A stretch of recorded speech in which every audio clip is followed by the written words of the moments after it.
Let's talk about it. Okay. Sorry. What'd you say? I was going to say you press record, but I did. I did hear you say that. I pressed it. Well, I have Cool. I have to make up for last episode when I completely whiffed the button. Which I know you didn't watch this because you don't even not even you watch our podcast. I'm doing it. Why would I watch it? Why would I watch the pod that we did? Although sometimes I do watch it right before to remember where we went up to. Yeah, no, I do that too. But last episode, right before I tried to cut it off, I completely missed the stop record button. Oh, awesome. So we had a good laugh about that, so I kept it in. Oh, nice. But hello, I'm Grant. I'm Josh. And this is another episode of Call Him Father.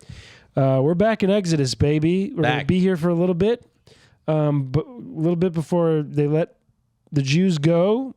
But before we do that, we got some feedback from my friends from Feedback the podcast. from friends. FFF. So how about this? If you're commenting, if you want to comment on something other than our feet or Josh's cardigan.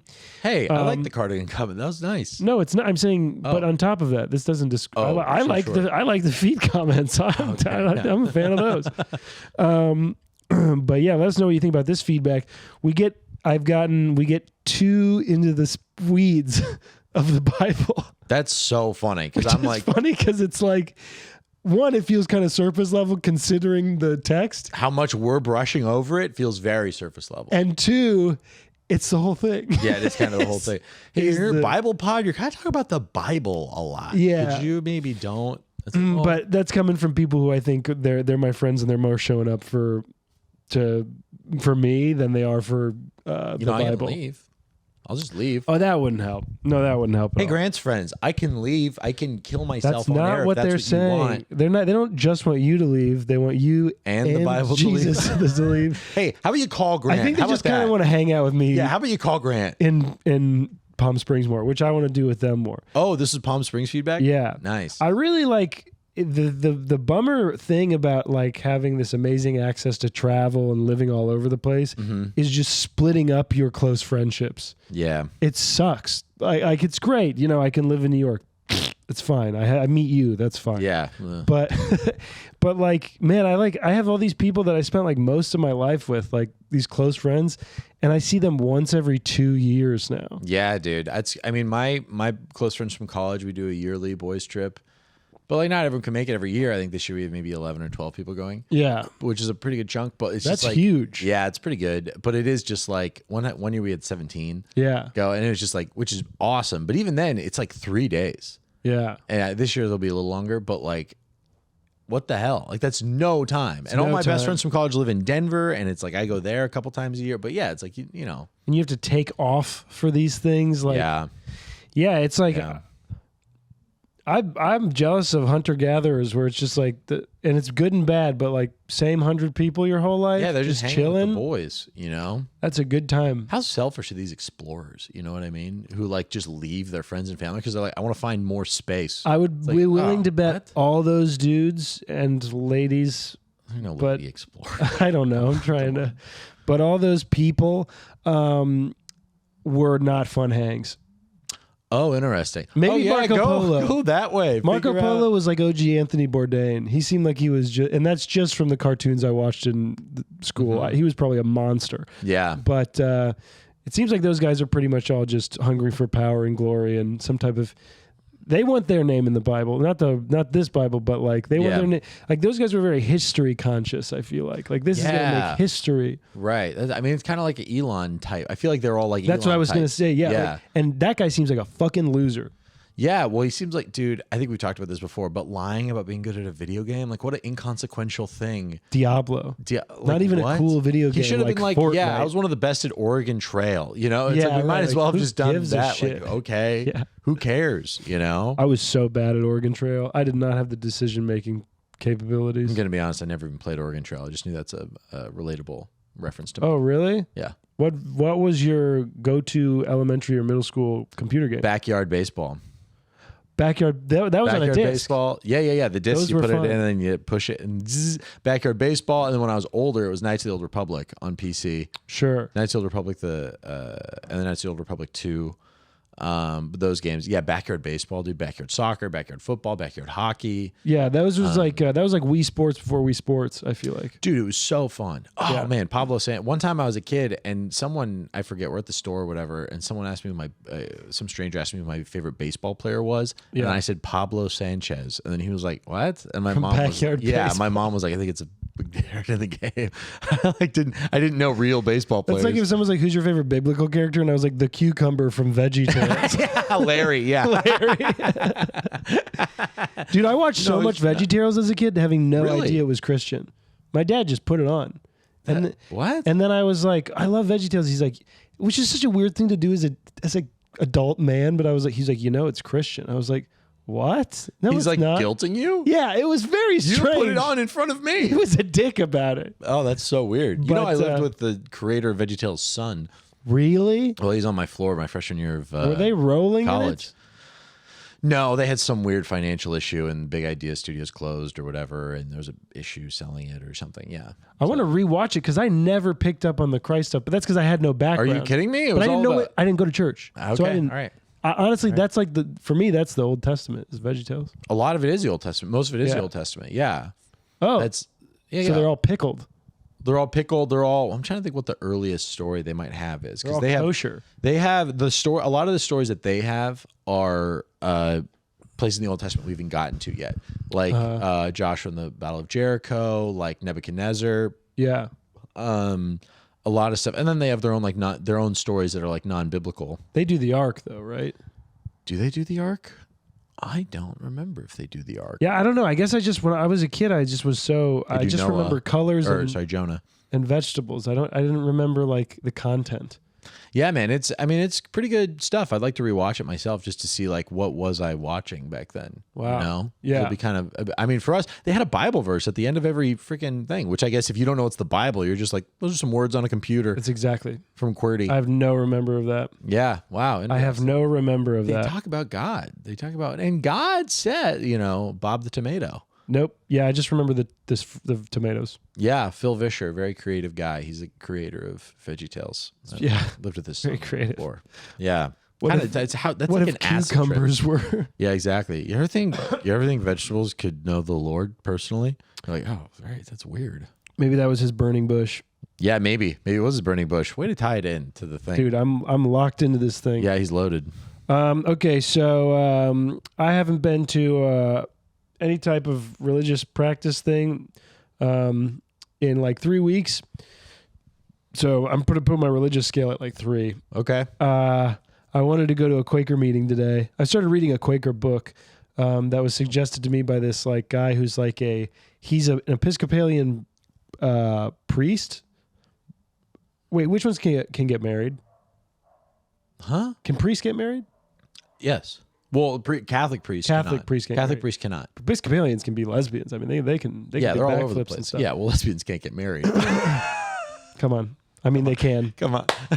You're like, let me caveat this before I jokingly I want to be stained in history. Okay, yeah. Sure. But he's an Episcopalian preacher who like also like does therapy and is like a spiritual advisor. But he's a really cool guy. Sure. But he recommended me this book called A Testament of Devotion, which is like an old Quaker book.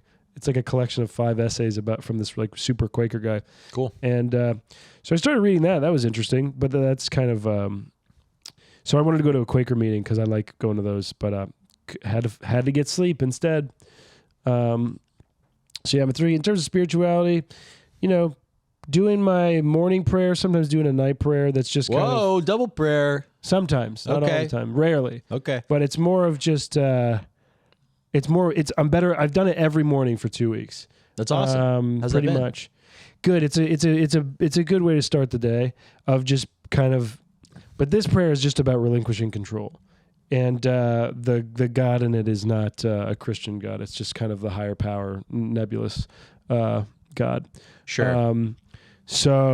But there's really something about, especially as a control freak, going, "Hey man, I give myself over to whatever happens." Right. And with the kind of underlying connotation that whatever happens will be not evil. Right. Who doesn't hate me. And I'll say this, and maybe you might not like this. This is where Christians can come across as dicks, maybe.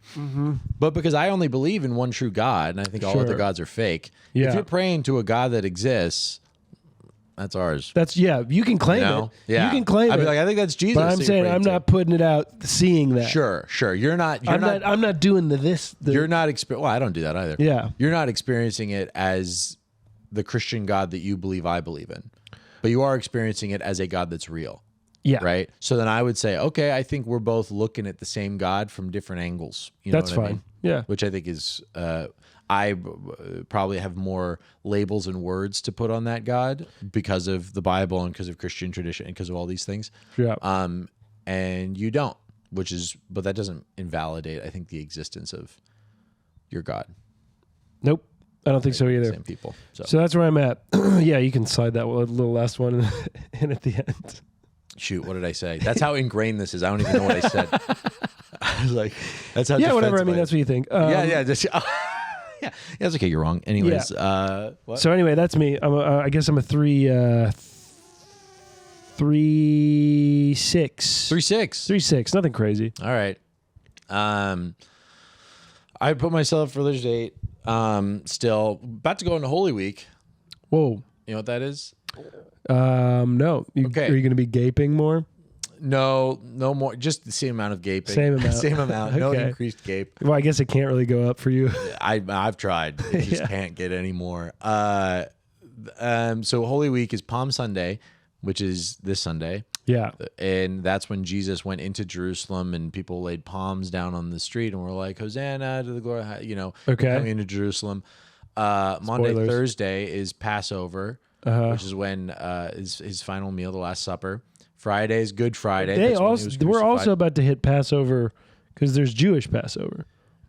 Well, that is the Passover that they were celebrating back then. So that's him as a Jew celebrating Passover. Yes, that's him. That's Jesus as a Jew celebrating Passover on Thursday. Then on Friday is when he is crucified. We call it Good Friday. I forget the name for Saturday. I'm sorry, high church people. And then Sunday is Easter, and that's when Jesus rose from the dead. Okay. So that is the week leading up to his crucifixion and resurrection. Big week. Holy Week. Big week. Big week for the Chrissies. And also this week, Eastern Orthodox Easter lands on the same day, and the church calendars differentiate year to year, so that Orthodox Easter is not always the same day as Protestant and Catholic Easter. So, really? But this year they happen to overlap. Yeah, I can't fully explain as to why that is, but their tracking of it is different. Okay. So, but this year they land together. So, anyways, so yeah, big week. That's when we're recording. That's when this is happening. Do people get a little bit more excited when they overlap? I don't know. Like I don't know eclipse? about the overlap. Yeah, like are people like, oh, this is going to be the year he comes back? Yeah, exactly. Oh, I don't know. I don't think so. But anyways, yeah. So for me, spirituality probably also like a 5 or 6 maybe. Whoa. It's been a good week. A lot going on. Trying to stay consistent in prayer and really leaning into the fact that, having a lot of doubt and a lot of accusations, like internally, towards myself. And it's like, okay, don't lean on who the Lord says that I am and not into my own doubts of who I am, and lean into the fact that he loves me and lean into that.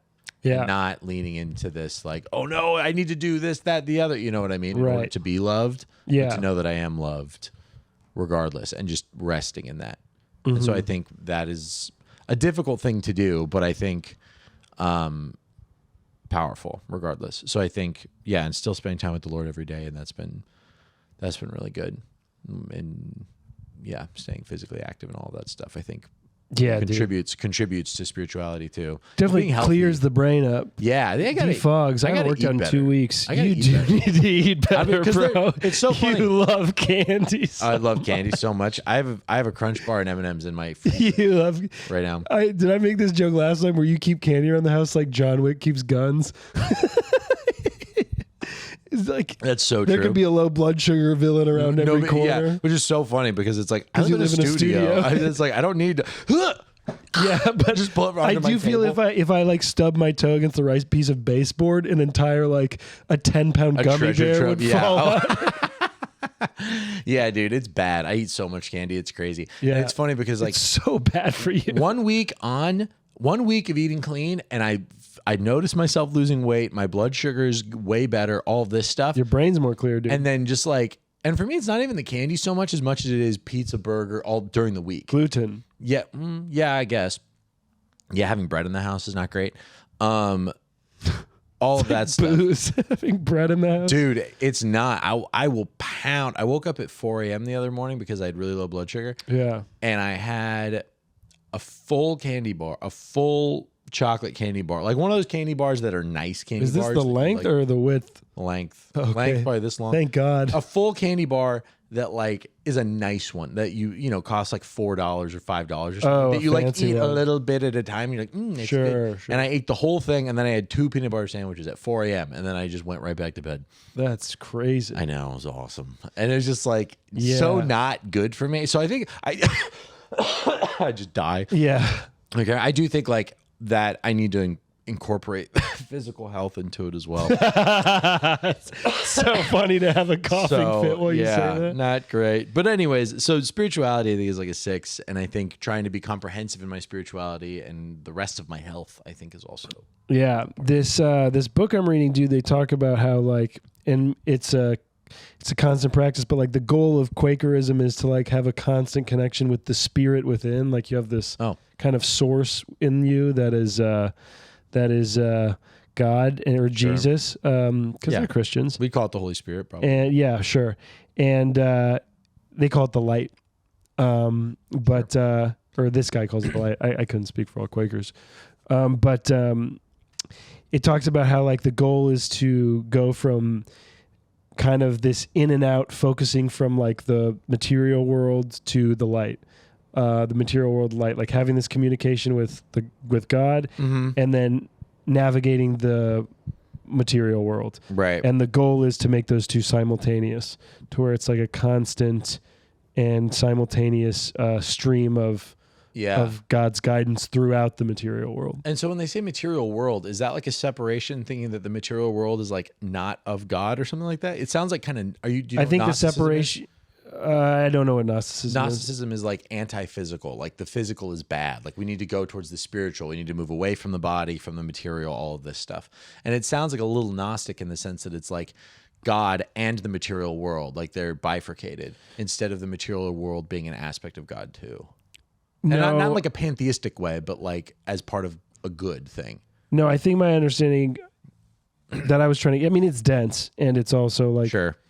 I just read the first essay, but what I think it was saying was less like the material world is, it wasn't saying that it was bad. It's just that there's a deeper connection with God within you that the outside world and your interpretation of it, your choices confuse and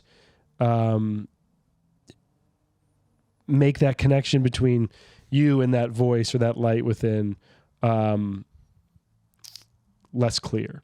Yeah. And so the goal that makes sense. And it's separated to the point where you have to consciously go, no, this thing within is supposed to be connected to this thing without, right. But they're cut off because of my own interpretations and my own like earthly preoccupations and like the values that have been given to me from the outside. Sure. And the goal is to integrate all those things so they're in connection and you're in connection with all of it. Yeah, that's cool. Yeah. Because their whole thing is like when you go to a Quaker meeting, you just sit in silence, and if you feel the light or you feel the spirit move you, then you speak. But it's the spirit moving you to speak and not you just wanted to go up and talk about your day. Yeah, that's weird. I mean, that's cool, and I think that's a cool thing to do. It also feels weird though, because it's like, how does everyone else know? You know, if I go up and I'm like, just trust me, it's the light.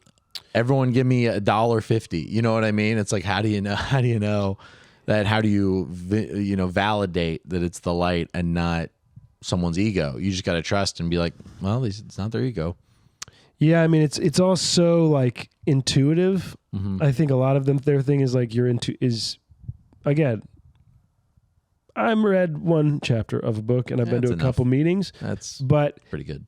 It feels like a kind of intuitive thing. Like you're, it's like the Jamie Winship of like learning how to talk with God. Like that's a skill you learn, and deciphering what is your voice versus the enemy, the devil's voice versus what is actually God. Sure. That is a constant negotiation. Yeah. And totally. If someone were to go up at a Quaker meeting and ask for money, I think you would be like, well, I don't know if that's the light within. No, anyone asking for money is of the devil, homeless people. Homeless people and many churches. Churches, no, it's different. Okay, tithing, guy who's tithing. Tithing, it's not this. It's different. Okay. Well, there's a really nice homeless dude that I walk past every Sunday, and today he hit me with a Happy Palm Sunday, and I was like, oh, nice. Yeah, he's a nice guy. That's the only reason he's a nice guy. No, he's just really friendly. He's always been. He's like, happy to have a good day. Yeah, he's really friendly. I give. Does he ask for money? I mean, he's got the cup out. He's got the cup out. Yeah, but he's not like. But it's more of a suggestion. Yeah, a suggestion. That was a burp, hiccup, talking combo. Yeah, it's pretty impressive. Wow! Oh my God! It's like so scared. Yeah. It's a fart, diarrhea, pee. Wow, a triple pipe classic, but all coming from the same pipe. Yeah. Have you ever? Yes. Diarrhea and thrown up at the same time? Yes. Wow. It's called neurovirus. I've never done that. You feel, talk about the spirit within. You feel like you're a conduit of evil, of liquid. Yeah, you're like, oh, this thing is just using me right now, dude. I last time I got neurovirus, I felt like when they're trying to re-land a rocket. All steady. A little power on the left. A little power. Meanwhile, I'm just spraying shit all over my toilets. Dude, that's crazy. Yeah, man. That's a good jumping off point into the word. Well, let's get into this. Hey, I let my people go in that situation. That's true. Yeah, your people was emptied. That was a real exodus. Yeah, that's true. So let's talk about maybe a little bit more less disgusting exodus. Although these chapters get a little nasty. They get pretty gross, man. Because last time we left off, Moses, the OG of the Old Testament. Well, not the OG, but he's the big guy. He's their Jesus. He's their Jesus. Yeah. So, and by there we mean the Jews. We mean the Jews. Yeah. Anytime we're saying they, we were talking about the Jews or black people. It's contextual. Well, like when we say they are awesome. Yeah, we're talking about both black people, and the Jews, Yes. Right. Yeah. But so last time he talked to the burning bush, he said, "I don't think I can do what I do. Did we get through 4 at all or no? No, we didn't. Signs? Okay, we didn't get through the signs. Okay. But what I do like about Moses is so relatable, his level of self-doubt. Also, look at my shirt. What's it say? It's Jesus rolling in jiu-jitsu gear with the devil, and it says, Jesus has your back. Whoa. My buddy gets me a gag gift every year. That's what your religion is to us. It's a gag gift. Hey, listen, someone's going to see that and be like, wow, that means a lot to me. I've gotten multiple compliments on this shirt. Really? What belt is Jesus wearing? If it's not a black belt, dude, I mean, you're selling him short. It's covered. Oh, okay. It's covered, but we all know it's a black belt. Jesus is like a white belt, and they're like, he's not. He just started. He's just getting into it. Yeah, he had when he turned 33, he really had a. Yeah, exactly. He hit the manosphere, and he's like, I should get into jiu-jitsu. Dude, it's really like jiu-jitsu. Wow. Tap. Thank you. But what I do think is very relatable about Moses is that literally God is talking to him, telling him, you got to do this. I will help you do this. And he's like, I don't know if I can do this. Dude, that is how powerful. I think Jamie Winship is really good at this, at explaining this and teasing this out. That is how powerful the lies are to us. You know, saying you can't, you're not good enough, Those voices are so loud. That God himself could be saying, you can do this. And we'll be like, I don't think we can. I don't know. It's like, dude, the accuser is powerful. And we buy into those lies. We buy into the fact that we're not, this idea that we're not enough, that we're not loved, that God doesn't protect us. And it's crazy. And we'll say to God's face, I don't think you can do it, you know? Yeah. It's crazy because we think God's telling us to do it on our own. Yeah. He's not. He's not telling us to do that. But we do divorce ourselves so quickly from him that we think, well, I guess it's just me doing this. Yeah. It's just funny, like you're talking to a bush, like a burning bush that's not on fire. Like it's a pretty fantastic. Well, it's on fire, but it's not being consumed. Sure. Sorry, that's what I meant. Yeah. And you're like, I don't know. Like, this is happening to me. I still don't believe I can do something. Like, right. But you can believe this? Yeah, man. Well, again, like I was just listening to Tom Holland's on Sam Harris, actually, which is really cool. I might subscribe to Sam Harris just to listen to the rest of this podcast. It was really interesting. But just this idea of like the divine back then and like crazy supernatural things was like so normal. Well, I guess we'll get to that because the Egyptian magicians. Yeah. It's just like, yeah, that's a thing. So to see a burning bush and hear a voice out of it and whatever, crazy for sure. But not like it would be hitting, if it were to hit Sam Harris today where he's like, this is insane. Like they would be like, that's not beyond, it's not inconceivable. You know what I mean? Yeah. Crazy shit is more rare. Or like magical stuff is more rare. Yeah, supernatural things are more rare because we just say, well, they're not real. Sure. So when they happen, we try to find an excuse instead of just being like, yeah, this is supernatural. Because back then they're like, yeah, the supernatural's real. So well, plus a lot of times they aren't real. They're like attached to a grift. You know, like a lot of those, like seeing Jesus in the bread, and then you open up their toaster and they made the wires look like Jesus. Wow, dude, they're an artist. What are they doing? Sure. Here's the miracle: is that you can do that. That's amazing. You should put that to something. Yeah. You know. All right. Okay, so we're at 4. Yes, Moses we're at 4. is given powerful signs. So he's like, God, how are they going to believe me? They're not going to listen to me. I've been gone for 40 years. Exactly. I'm a murderer. Yeah. So God's like, no, check this out. I can give you some cool tricks. Trick 1, if you throw your staff on the ground, it will turn into a serpent. When you pick it up again, it turns back into a staff. Yeah, pretty cool. Pretty neat. What I will say, does that mean he always has to hold on to it? No.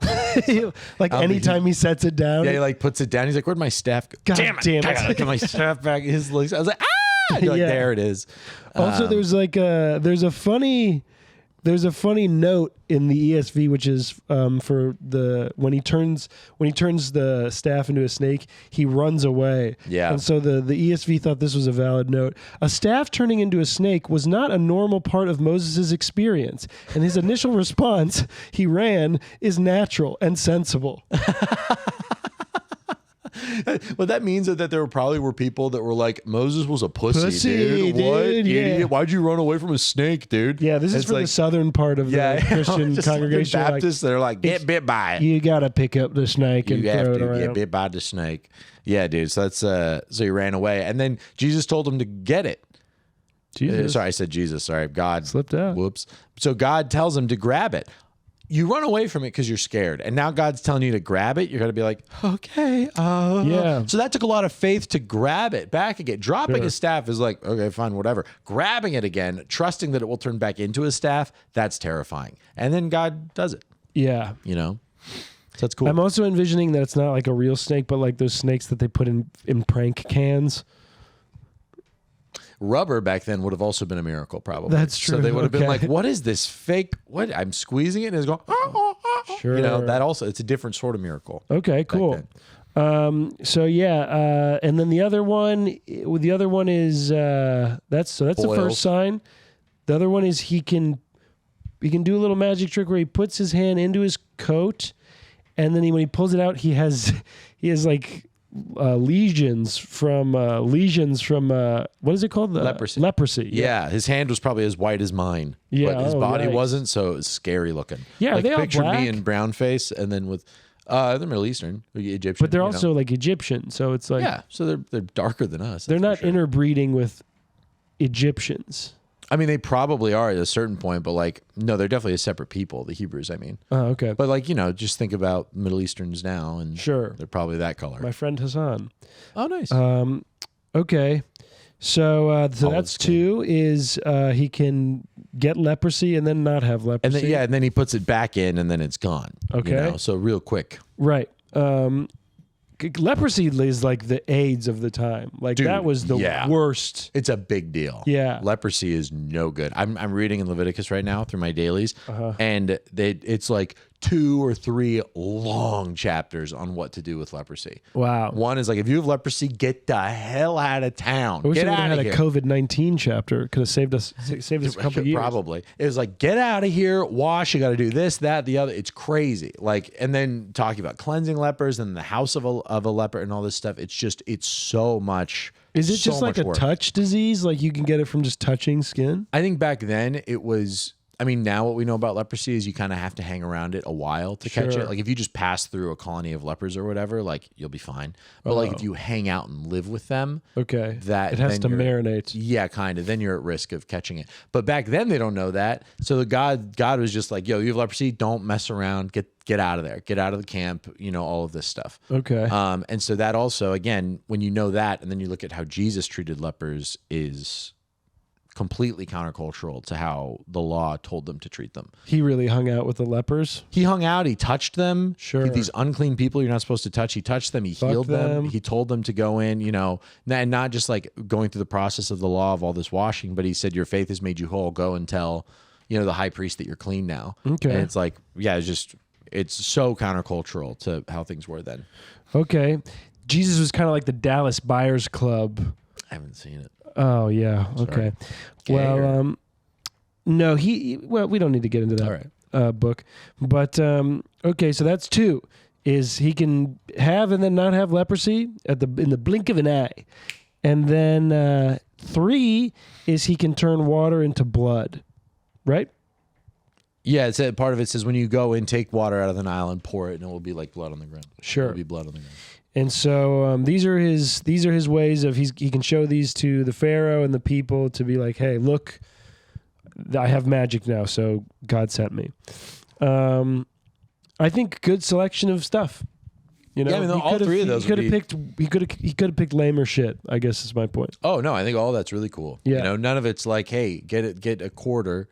And then, you know, get behind the, whoa, where'd this come from? And then you're like, God's real. What the hell? You know, what the hell? Pick a card. You know? Exactly. Is this your card? No. Like, all right. Well, shit. Did you do something? Yeah, exactly. One more time. Yeah. Knock on the deck. I wonder if there were like sleight of hand magicians back then. Because as you can see, the Egyptian magicians. But back then, like, was it as cool? Because if they're turning staffs into snakes. That's probably what it was. No, but I'm talking like, you know, illusions, Michael. You know what I mean? Like, you know, talking about like David Blaine style guys? Yeah, like someone being like, it's not really magic. It's just a trick. He might have been there during the thing. That guy won't die. He's good, man. He's good. He is good. He's got a new show. So, you know, watch. He's doing ads reads for David Blaine. Yeah. Okay, so and then also he's got to go... He's not good at talking. So his brother Aaron is going to be... Yeah. Dude, Moses is like, I'm not going to do it. And then God's like, here are these miracles. And then after getting the miracles, Moses is like, I'm not really good at talking though. Yeah. So I just don't think I could. Even after getting those miracles, he's like, still, it's not up to me. Still, I couldn't do it. It's not for me. Like the capacity to disbelieve the Lord is crazy. And so then God's like, you know what? Okay, fine. Go down there anyways. I'll let your brother Aaron, who is a good talker, I'll let him do all the talking. So it's like he picks a guy who's not a good speaker, who's been gone for 40 years to come back in and lead his people out. It's like, yeah, it's nuts. It's like he is not the primary choice, I would think. You know, like it would make more sense for God to just pick Aaron, who's already in Egypt. Right. Right? Like why Moses? I don't know. Exactly. He doesn't really answer that. Yeah.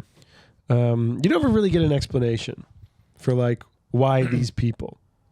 I think a lot of it is to show the Lord's power, right? Because these are unlikely people. These are people who could not have done it without the Lord. You know what I mean? Okay. Like if someone's like, well, they are pretty capable. I guess they could have done it on their own. He picks people where it's like, no, they could not have done it on their own. They were weak. Sure, you know? But in all of the conversations throughout, when he's, you know, when with Abraham and Isaac and the other guy, Jacob, they're never like, why me?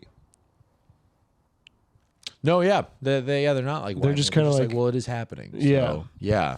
So I don't know. That's just what I asked. That's what I would ask. As big of a question, I think, back then. Oh, that's Because interesting. life kind of sucked. So it was, well, also, It's like, they're much more in tune with like, just because. this is happening. Yeah. Also, well, I think that's another thing that Jamie Winship says that's really interesting is we ask God why questions all the time.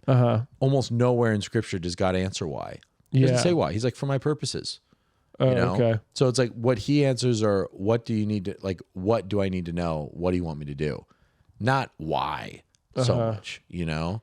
It's like, do this. Why? It was like, for my purpose. He doesn't answer why so often. But we can tell through the events and through what happens that his purposes are good, you know? Okay. Yeah. All right. So then Moses, he goes back to his kind of like step family in Midian. Yeah. Medea land. Midian. And he asks his stepfather-in-law, if he can go back to Egypt. And he's like, yeah, sure, whatever. That's a pretty small conversation. He's the high priest of that land. He's the priest of Midian. So he kind of says, hey, my God told me to do this. He's kind of coming together with a different God. They're not worship. He's the high priest, not of Moses' God. Okay. So it's kind of this conference of like, hey, can I do this? And he's like, yeah, you know, gets this validation from a high priest. Oh, okay. It's like going to your pastor, like, hey, should I move to Arkansas? And then he's like, yeah, sure, move to Arkansas. So it feels kind of nice, probably. Right. Okay. And then there is a weird part, in my opinion, where on the journey back to, well, do you want to talk about this? Is the importance of Israel is my firstborn son, like what he's supposed to say to the Pharaoh? Wait, do I want to talk about that? Well, it's kind of interesting talking about Israel's my firstborn son in the sense that like this God who is above all the other gods that Egypt worships, right? He is the one true God. He says, Israel's my firstborn. They are his firstborn son. The Lord has chosen to reveal himself and to own them as people above the Egyptians. So he's like, even though they are less powerful than the Egyptians, they're enslaved. They say, hey, they're my firstborn. They are my priority. Let them go. Let them go be themselves. Yeah. Which is like, again, a nuts thing to tell the Pharaoh. That's crazy. Right. That is so crazy. And if you don't do that, I will kill your firstborn sons, which that will go and speak to the plagues in the final plague in the future. Yeah. And then on the way to Egypt, the Lord met with him, as in he met with Moses, and sought to put him to death. So he wanted to kill Moses because he didn't circumcise his son.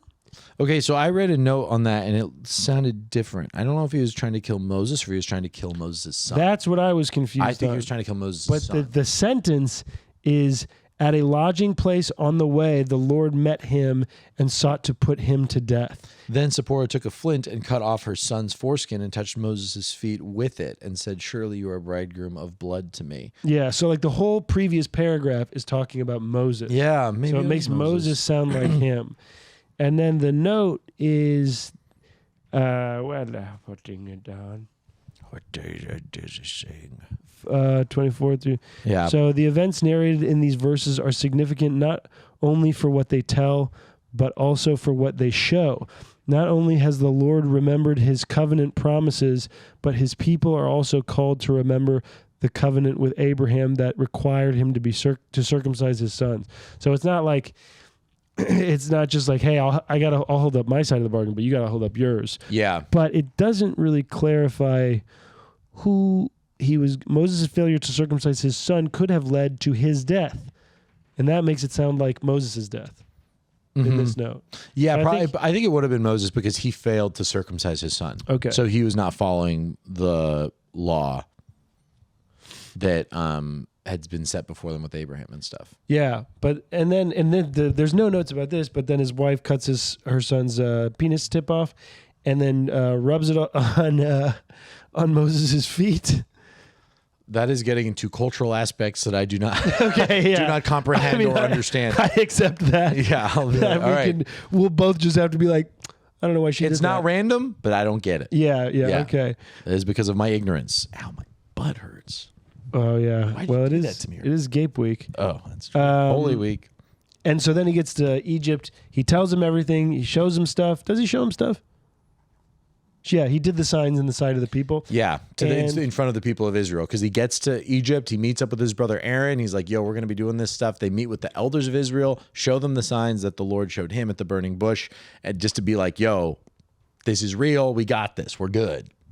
Let's go. And they roll out to Pharaoh. Sick. And then they bowed their heads and worshipped. So they said, we believe you. And so we're with you. Yep. You're going to get us out of here. And so now it's go time. 5, making bricks without straw, which, by the way, way harder than it sounds. Way harder than with straw, which is easier. As I'm sure all of you know, in the brick making process, you got a straw. Yeah. Come on. That's like elementary. Yeah. So Moses and Aaron, they go to the Pharaoh. Take it away, Josh. They go to the Pharaoh and they say, thus says the Lord, the God of Israel, let my people go, that they may hold a feast to me in the wilderness. So right now, it's not even like let them go. It's like, can we just go worship God out here for a bit? You know, just let us be a ways away and let us worship, right? Which this is not what God told them to say. What do you mean? Like when the burning bush is talking to him, it's not saying like, let us into the wilderness. It's saying, let my people go. So it seems like he edits it a little bit because it doesn't say anything about the wilderness before. Well, I mean, they would go into the wilderness. They would leave Egypt. Oh, so is this supposed to be a trick? It could potentially be a trick, but also, I mean, maybe that could be part of Moses is not saying what he was told to say. Yeah, that's kind of what I was getting at. Could I just fold the feet just for a few days and kind of like whatever? And then Pharaoh said, who's the Lord that I should obey his voice and let Israel go? I do not know the Lord, and moreover, I will not let Israel go.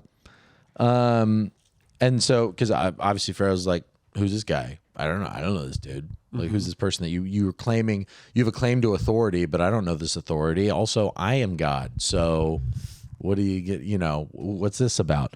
So then they said, you know, the God of the Hebrews has met with us. Please let us go a ways out to the wilderness that we may sacrifice and worship, lest he fall on us with pestilence or with sword.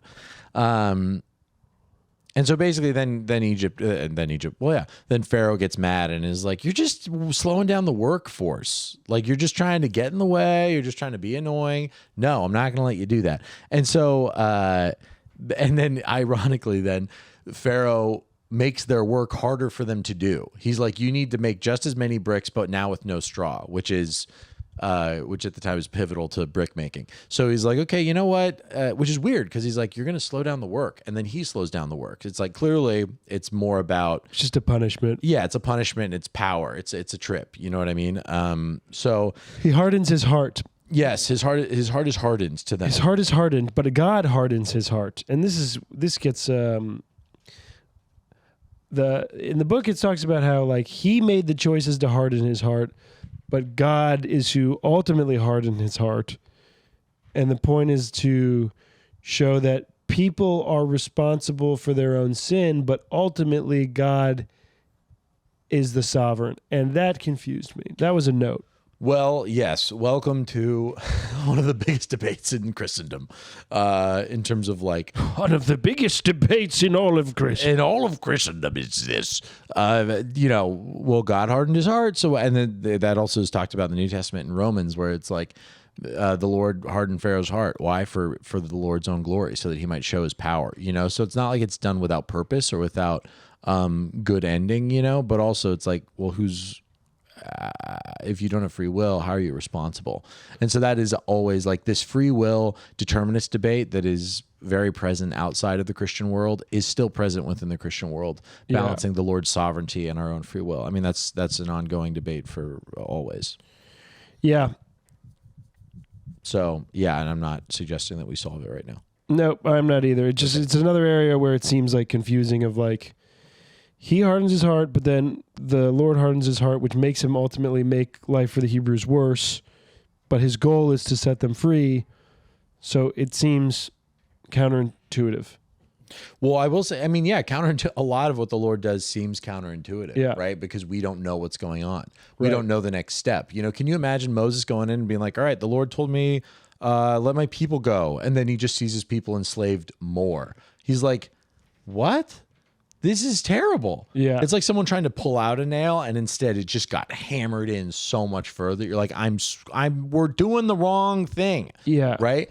And so, but ultimately, like, it shows that the Lord is sovereign in that although we might think that this is going really poorly, we can trust in the Lord that this is a part of whatever process or promise he's given us. You know what I mean?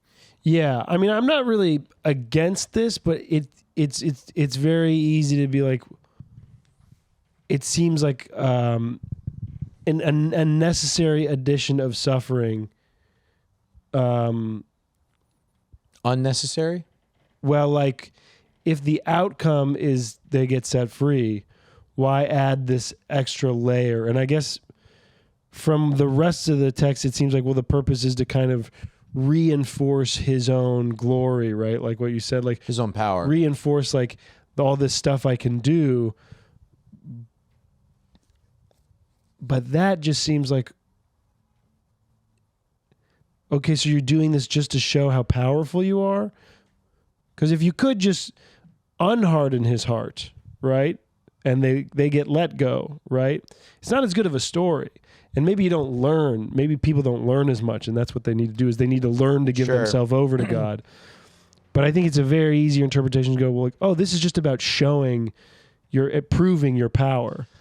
Yeah, I mean, it's kind of interesting. I think, again, we need to understand, like, the difference in values and worldview back then. Back then, it was all about power, right? I think it's still all about power. Yeah, I guess that's true. But, like, in terms of how you show your power, like, now I think humility carries a sense of power that it didn't back then. So you could have said, Pharaoh, let my people go. And then he's like, you know what? I will. Okay. And then you're just like, wow, Pharaoh's a really good guy. You know, you don't think that's a miracle or whatever. You're just like, yeah, Pharaoh had a change of heart or whatever. You just think that it's him that let the people go rather than God saving his people. Also, and this is something we can get into later, probably more than likely next week, but the 10 plagues, right, are a response to a god of Egypt. Because Egypt has multiple gods, right? So each plague is correlated to a god of Egypt, and God basically declares dominance over all of those gods through these plagues. So he's showing power over the gods of Egypt, saying, I am more powerful than your God. I am the one true God. Does that mean that those gods exist, or he's just trying to crush the perception of those gods? That's a great question. I would, nowadays, I would say crush the perception of those. Like, I would say that. You've probably got some Christians that would say those gods maybe did exist, but they weren't gods. They were demigods or demons or something. This even might tie back into the idea of Nephilim to a degree, like fallen angels and stuff like that, or the occult or things like that. Because I think the occult is definitely real. I mean, I was talking to someone the other day about like exorcist movies and stuff. Those really scare me because I think that's real. Like, I think that's real stuff. People actually like get the devils or get demons stuck in them and they have to get exorcised out. It's stuck.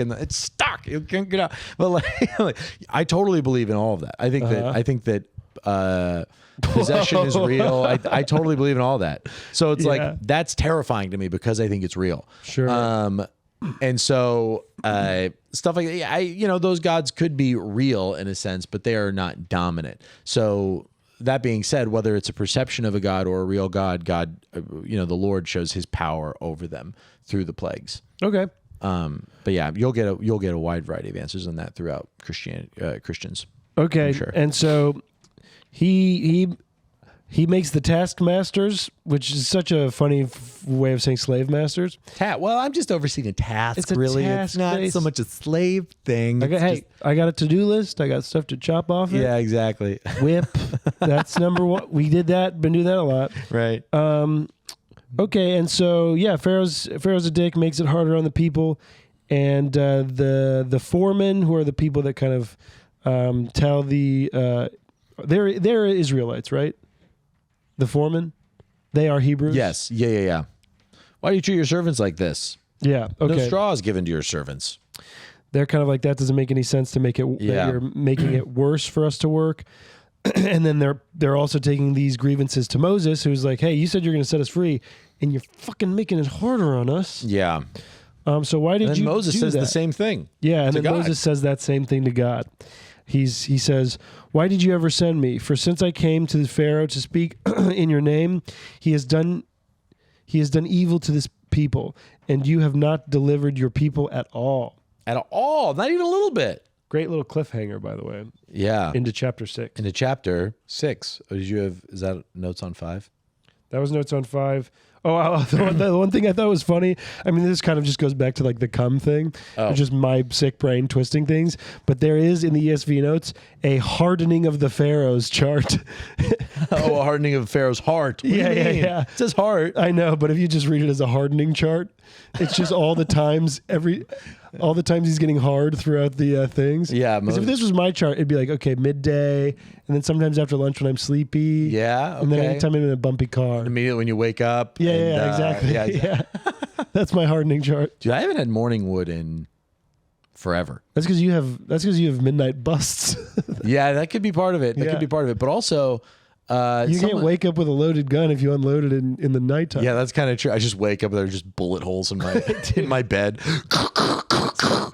Like, oh wow. Sometimes those nighty night jizzes, they fucking. Oh, my smoking gun. Yeah, what the hell? It must have gone off in the night. They're crazy. Man, I gotta do laundry. Mm-hmm. I will say, I think that I also heard this, that if you don't wake up with morning wood, it's because you have a bad heart.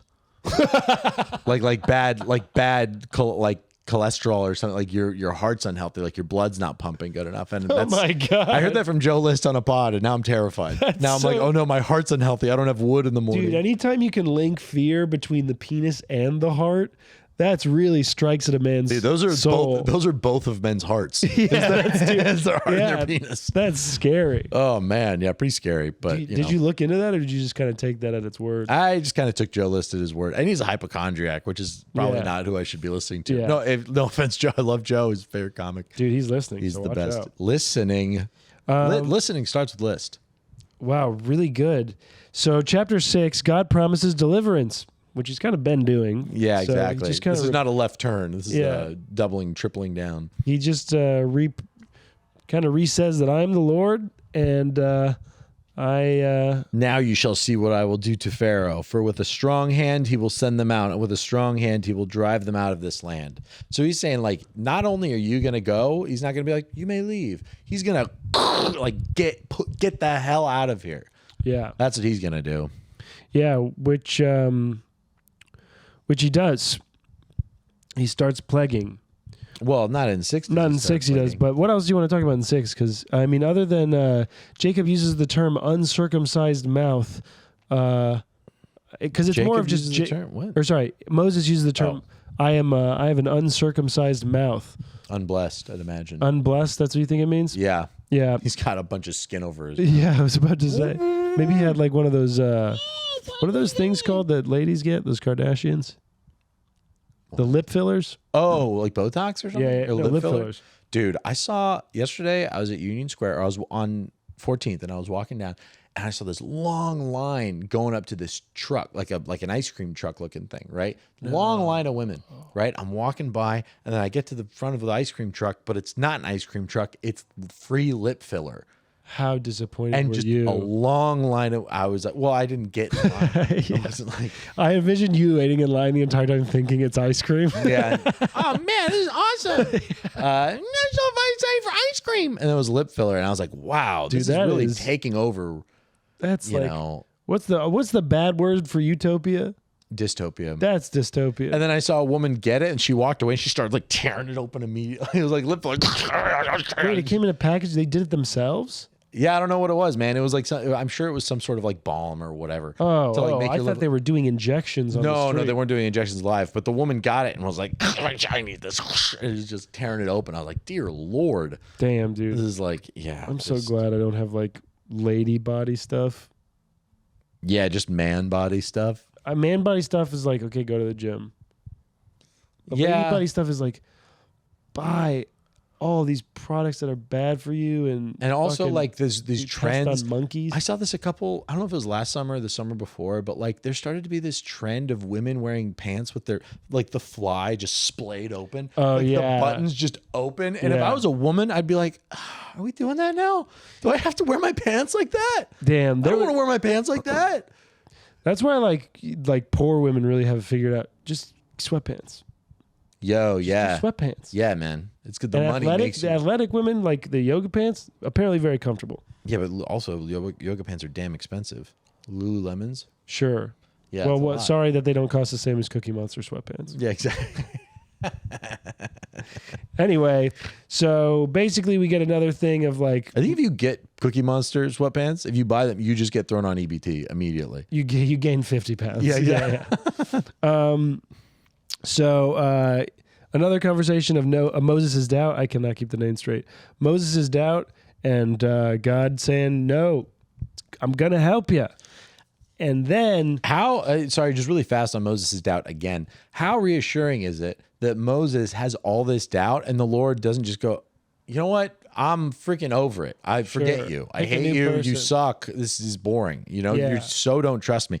God is consistent. God shows up and says, I am here for you, even when you doubt me.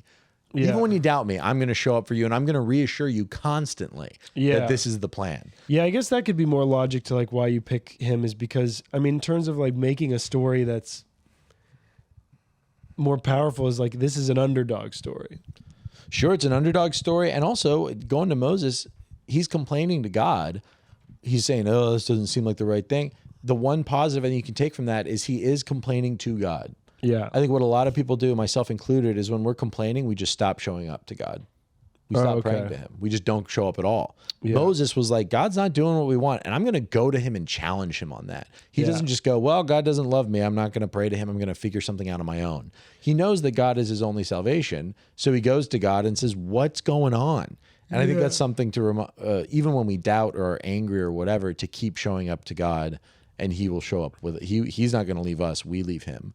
And so we need to not leave him so that we can see him showing up to us. Yeah, and there's like a non-religious interpretation of that too. Of like you just kind of need to you like if you do have to have faith in what you're doing and like stay the course. Like even when things get difficult, like dude, comedy. Go dig back inside of like your beliefs or whatever was driving you in the beginning. Yeah, and go like this is why I'm doing this. Right, and that has not changed. The reason why I'm doing this.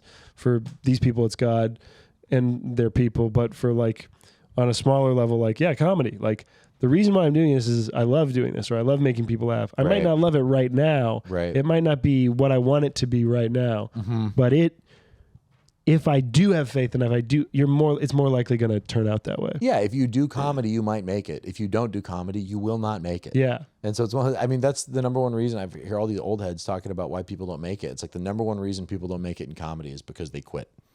Well, yeah. That's like the number one reason. I mean, there's other people out there who have other number one reasons why they don't make it and they haven't quit. It's sure. Like, well, you have your reasons, but yeah, it's just the biggest fear is to be the person who didn't make it and didn't quit. Like that's such a sad image. Oh yeah, it's horrific. That's why you just got to love the process. You know? Yeah. Because then you could be showing up to open mics 13 years in and being like, I'm having a ball. Yeah. You know?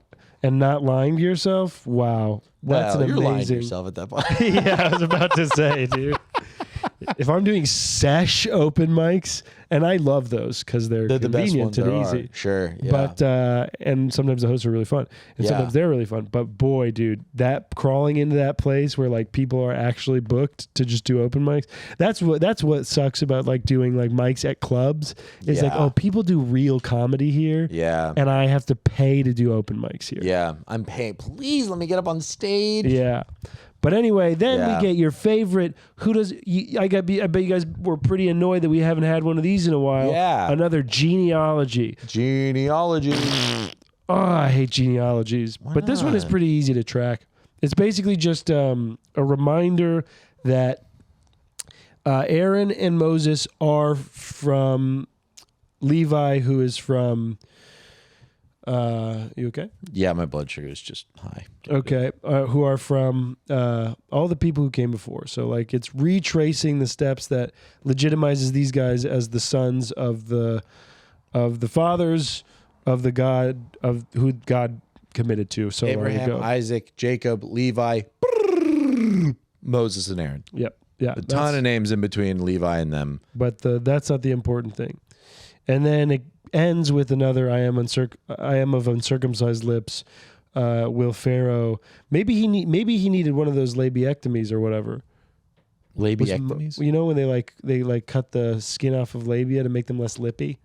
Oh, no, I've never heard of that before. Oh yeah, it's See, your mom's a gyno, man. You just know about this stuff. my mom hasn't told me about this stuff. This is like ladies who are self-conscious about like how pussy-y their vaginas are. Oh no, my vagina's a vagina. Yeah, I know. What? Yeah, but there's a lot of body image stuff. Again, body image stuff. Yeah. Ours is like don't be fat, work out. Yeah. But women's is just My dick's too small. I'm screwed. Yeah. Yeah. I'm just gonna clip that.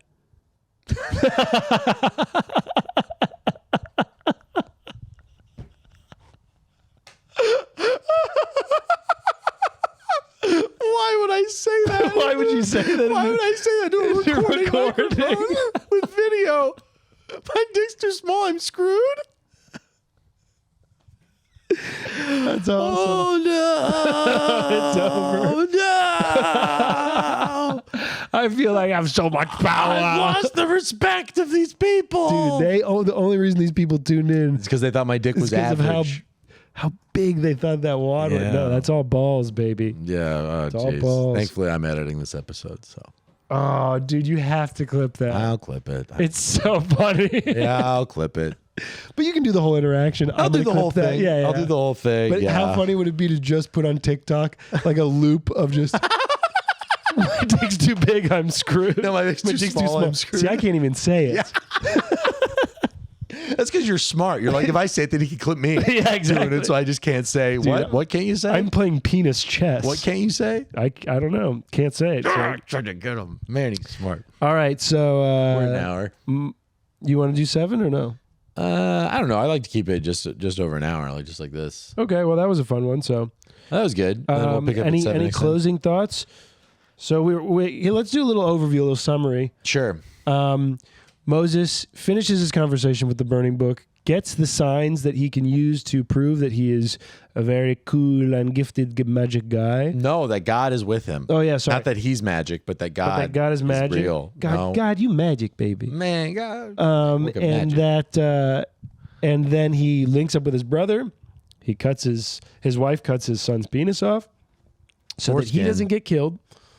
And then they bring Aaron and Moses bring their commands to the Pharaoh. His heart gets hard and he says no.